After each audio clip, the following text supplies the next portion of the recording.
Ma tean, et praegusel ajal on kõige nõmedam asi see, et ilmad hakkavad just soojaks minema ja sa pead olema kodus. Igalt poolt tuleb infot, et olge kodus, aga te peate olema kodus.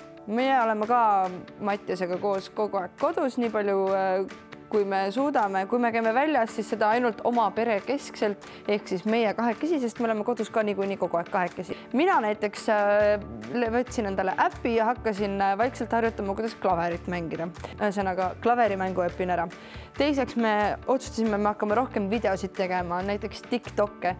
See on teie noorte seas nii populaarne asi, miks mitte õppida sealt TikToki tantse ära ja teha neid erinevaid challenge'eid. Samuti te saate suhelda Facebookis, Skype'is, Insta laivide kaudu. Kasutage loovalt ära kõiki neid võimalusi, mis teil kodus on.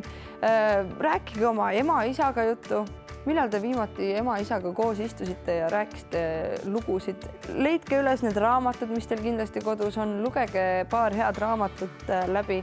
Kodus on tegelikult nii palju asju teha ja kui sa tahad õue minna, siis mine perega, kellega sa niikuinii oled koos. Aga palun ära mine hängima. See on kõige hullem asi, mida sa praegu teha saaksid, sest et kui sina kogemata sõbraga hängides saad viiruse külge, siis sa lähed sellega koju ja sead ohtu kogu oma perekonna, mitte ainult iseenda. Ja kui sa ise selle haiguse kergelt läbi põed, siis sa ei tea kunagi, kuidas keegi su vanematest pereliikmetest või isegi noorematest pereliikmetest selle läbi võib elada või mitte elada.